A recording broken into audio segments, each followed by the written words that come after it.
যোৱাকালি পৰীক্ষা শেষ কৰি মই গুৱাহাটীৰ পৰা ঘৰ আহিলোঁ আৰু ৰাতিপুৱাই ইহঁতৰ ফোন বোলে আজি আমি টেঙা আম খাম, তয়ো আহিব লাগিব। ইমান মৰমত মাতিছে, মইনো নোযোৱাই কেনেকৈ থাকোঁ নহয় জানো। তাতে মই গৰম দিনত কিবা খাওঁ বা নাখাওঁ, টেঙা আমটো খামেই। মোৰ নিচিনা টেঙা প্ৰেমী যদি কোনোবাই ভিডিঅ'টো চাই আছে, প্লিজ কমেণ্ট এটা কৰি যাব দেই।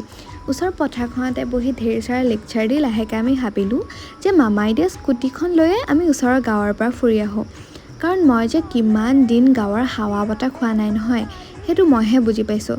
তাতে ইমান গৰম, তাৰ বাবে আমি ৰাস্তাত ৰখি দুটামান আইচক্ৰীমো খালোঁ আৰু ওচৰৰ পাৰ্ক এখনত গৈ আমি ধুলনিত উঠিলোঁ। এইখিনি টাইম যে আমাৰ স্কুলৰ সময়খিনি ঘূৰাই পোৱাৰ নিচিনা লাগিল। পিছে এটা কথা, আমি হয়তো কোনো লাক্সাৰিয়াছ লাইফ নকটাব পাৰোঁ, হয়তো আমি কোনো ফেঞ্চি ৰেষ্টুৰেণ্ট নাযাব পাৰোঁ। আমাৰ ফেঞ্চি ৰেষ্টুৰেণ্ট আমাৰ গাঁওখনেই আৰু আমাৰ লাক্সাৰিয়াছ লাইফ আমাৰ আপোন মানুহখিনিয়ে। পিছে আপোনালোকে যদি মোক প্ৰথমবাৰ চাই আছে, প্লিজ ছাবস্ক্ৰাইব কৰি দিব। আজিলৈকে বাই।